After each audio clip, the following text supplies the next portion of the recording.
A passagem de hoje é Gênesis capítulo 47, versículos 1 a 12. Vamos ler juntos. Então veio José, e anunciou a Faraó e disse: Meu pai e os meus irmãos, e as suas ovelhas, e as suas vacas, com tudo o que têm, chegaram da terra de Canaã, e eis que estão na terra de Gósen. E tomou uma parte de seus irmãos, a saber, 5 varões, e os pôs diante de Faraó. Então disse Faraó a seus irmãos: Qual é o vosso negócio? E eles disseram a Faraó: Teus servos são pastores de ovelhas, tanto nós como nossos pais. Disseram mais a Faraó: Viemos para peregrinar nesta terra, porque não há pasto para as ovelhas de teus servos, porquanto a fome é grave na terra de Canaã. Agora, pois, rogamos-te que teus servos habitem na terra de Gósen. Então falou Faraó a José, dizendo: Teu pai e teus irmãos vieram a ti. A terra do Egito está diante da tua face. No melhor da terra, faze habitar teu pai e teus irmãos. Habitem na terra de Gósen. E se sabes que entre eles há homens valentes, os porás por maiorais do gado, sobre o que eu tenho. E trouxe José a Jacó, seu pai, e o pôs diante de Faraó, e Jacó abençoou a Faraó. E Faraó disse a Jacó: Quantos são os dias dos anos de tua vida? E Jacó disse a Faraó: Os dias dos anos das minhas peregrinações são 130 anos. Poucos e maus foram os dias dos anos da minha vida, e não chegaram aos dias dos anos da vida de meus pais, nos dias das suas peregrinações. E Jacó abençoou a Faraó, e saiu de diante da face de Faraó. E José fez habitar a seu pai e seus irmãos, e deu-lhes possessão na terra do Egito, no melhor da terra, na terra de Ramessés, como Faraó ordenara. E José sustentou de pão a seu pai, e a seus irmãos, e a toda a casa de seu pai, segundo as suas famílias. Amém. Na passagem de hoje, vemos várias histórias se desenrolando.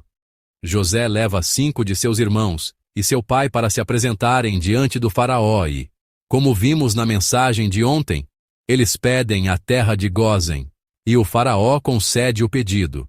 A terra de Gósen, como bem sabemos, está localizada na região nordeste do Egito, na extremidade do que é comumente chamado de Delta do Nilo. Dentro dessa terra de Gósen, a região que o Faraó concede a José, seus irmãos e seu pai é chamada de Ramessés. Podemos dizer que Gósen é o nome geral para essa grande região, enquanto Ramessés é uma das cidades dentro dela. Se pensarmos cuidadosamente sobre que tipo de terra era essa e como ela aparece nas Escrituras, descobriremos que Ramessés foi o ponto de partida do Êxodo. Agora, recebendo a graça do Faraó, José obtém uma terra que ele considera boa para se viver, uma terra que sua família também considera boa para criar seus rebanhos. No entanto, essa terra tão boa, que a família considerava uma bênção, com o passar do tempo, como vemos no livro do Êxodo, torna-se uma terra de sofrimento. A terra de Gósen, em Ramessés, torna-se o lugar onde eles sofrem, onde trabalham arduamente na construção de cidades-armazéns e onde clamam a Deus por salvação. Foi a terra onde enfrentaram muitas provações, amassando barro para fazer tijolos em meio a diversas tribulações. Contudo, essa terra não se limita a ser apenas uma terra de dor, sofrimento e trabalho forçado. Como mencionei anteriormente, foi de Ramessés que eles partiram do Egito em direção à terra de Canaã. Sendo o ponto de partida, Ramessés é também a terra onde eles experimentaram a maravilhosa providência de Deus. O lugar que inicialmente pensaram ser uma terra de bênçãos, por sua grande fertilidade, tornou-se, mais tarde, uma terra de sofrimento, onde, como escravos, foram forçados a construir cidades-armazéns para o Faraó. E essa mesma Ramessés foi o lugar de onde o povo de Israel pôde partir, levando consigo muitas riquezas, depois de experimentar a providência e a graça de Deus. Na mesma terra, ocorreram muitos eventos diferentes. A mesma terra pareceu ser uma bênção. Depois, um lugar de sofrimento e, mais uma vez, uma terra de graça. Ao refletir hoje sobre esta terra, pensei que nossas vidas são muito semelhantes a isso. Um lugar que pensávamos ser bom tornou-se um momento de dificuldade e luta, e um momento que pensávamos ser apenas de dificuldade e luta tornou-se um lugar da graça de Deus. Certamente tivemos muitos momentos assim em nossas vidas. No entanto, na passagem de hoje, em Gênesis 47, versículos 1 a 12, encontramos outra ocorrência semelhante. Na parte final de Gênesis, José aparece como a figura central da história, no centro da providência de Deus.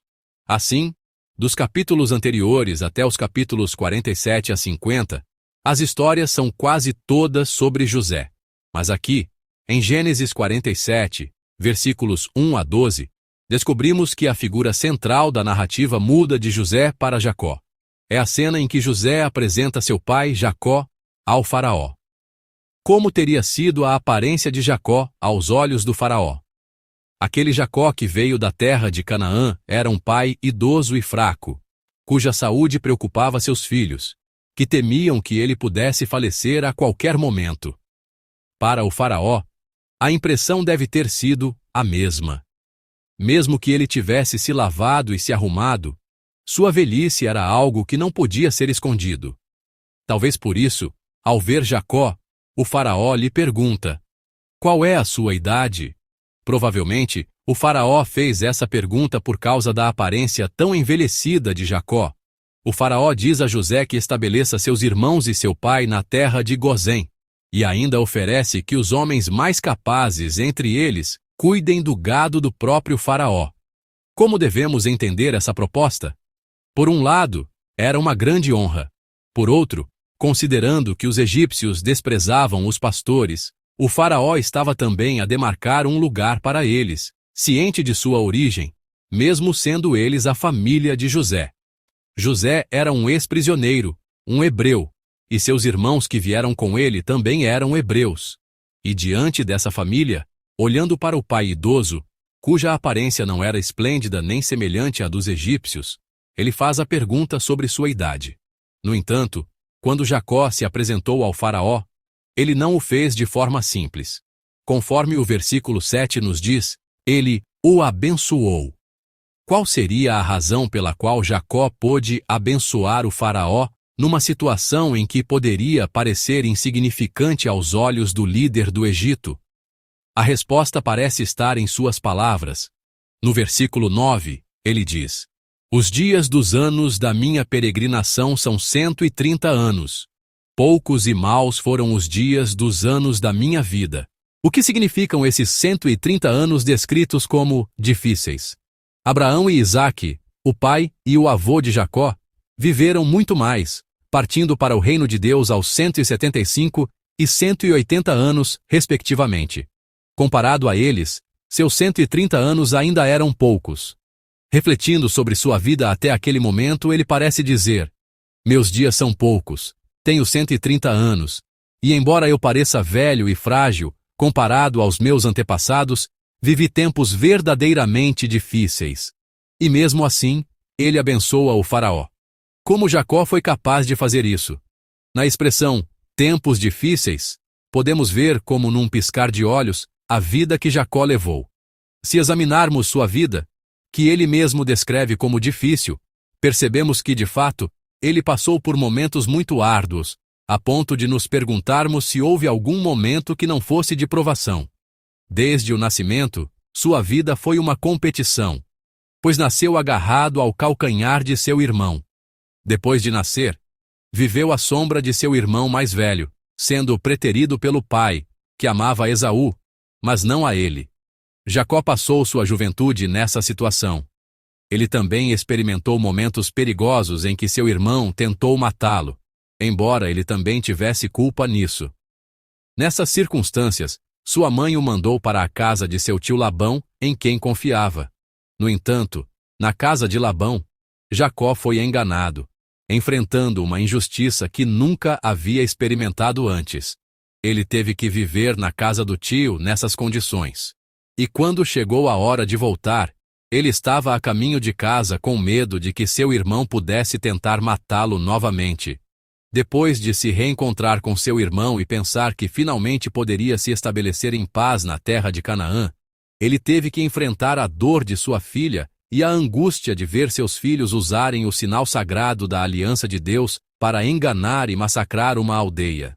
Nessa situação, ele experimentou dor e medo ao mesmo tempo. Jacó passou um tempo temendo que outros povos pudessem se unir para atacá-los. E, depois de passar por isso, sua amada esposa, Raquel, morreu. Pouco depois, ele recebeu a notícia da morte de seu amado filho, José. Em seguida, passaram-se mais de 20 anos como se a vida de Jacó estivesse enterrada. Olhando para a sua trajetória, em cada momento crucial, ele passou por tempos árduos e turbulentos. Entre os que estão sentados aqui hoje, há alguém que, em momentos importantes da sua vida, passou por tempos difíceis como os de Jacó? Ao entrar na escola, ao ter que se mudar, ao procurar um emprego, a cada momento após o casamento, todos nós já tivemos momentos difíceis e turbulentos. Pode haver quem se identifique, mas também pode haver quem pense: minha vida não foi tão difícil assim. No entanto, embora a vida de Jacó seja descrita como difícil, ela não terminou em dificuldade. Quando Jacó nasceu, Deus deu uma palavra à sua mãe, dizendo que o mais velho servirá ao mais novo. Quando fugia de seu irmão para a casa do tio Labão, ele experimentou o Deus de Betel. Na casa de Labão, onde foi enganado 10 vezes, o testemunho de Jacó foi: Deus esteve comigo, e embora meu tio me enganasse, Deus me fez prosperar. No caminho de volta, quando estava com medo de seu irmão, Deus encontrou Jacó e lhe deu o nome de Israel. Quando Jacó, agora Israel, estava com medo em Canaã, em meio à dor de sua filha e ao erro de seus filhos, Deus esteve com ele mais uma vez, dizendo: não tema. E, em vez de Jacó temer, Deus fez com que as nações ao redor temessem a sua família. Durante os longos anos em que Jacó pensou que seu amado filho José estava morto, no momento em que ele poderia ter pensado que Deus era cruel, Deus esteve com José. E mesmo durante a fome no Egito e em toda a terra, Deus esteve trabalhando nos bastidores por todos aqueles anos para proteger a vida de Jacó. A vida difícil de Jacó, embora descrita como difícil, contém todos os momentos em que Deus esteve com ele. Nas situações em que Jacó lutava, Deus estava com ele, concedendo-lhe graça e cumprindo a aliança que havia prometido a ele e a seus antepassados. Durante os mais de 20 anos em que a Bíblia não narra a vida de Jacó, Deus estava com seu filho, José, sustentando sua vida e guiando Jacó com sua providência salvadora. Embora ele diga que foi uma vida difícil, é por isso que ele pôde abençoar o faraó.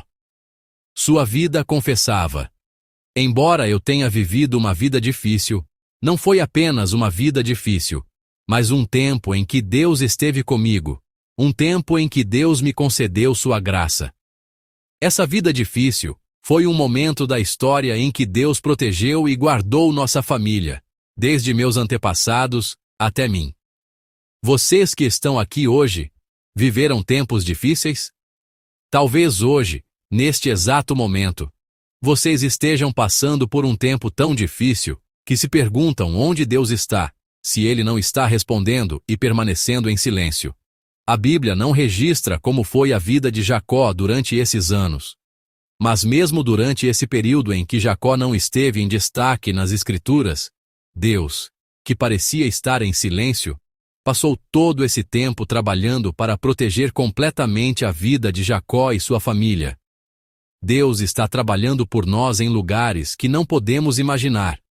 No lugar que eu considero difícil, Deus está trabalhando por mim. Espero que possamos nos lembrar claramente deste fato hoje. A vida de Jacó, que não recebeu destaque por tanto tempo, é mais uma vez iluminada em Gênesis 47, para nos dizer que Deus esteve com ele durante toda a sua vida. Lembrando-nos deste fato hoje, Que seja um dia de oração em nosso caminhar com Deus, dizendo: Senhor, estou passando por tempos difíceis e árduos agora, mas assim como fizeste com Jacó, que eu possa experimentar hoje o tempo em que estás comigo. Que seja um dia precioso para experimentar o poder de Deus, que no final transforma nossas vidas em um canal de bênçãos. E que essa graça não seja apenas para mim, mas, assim como a graça que estava em Jacó se manifestou claramente em José, que possamos orar juntos para que a graça e o favor de Deus também estejam na vida de nossos filhos. Que seja um tempo abençoado para abençoar seus filhos.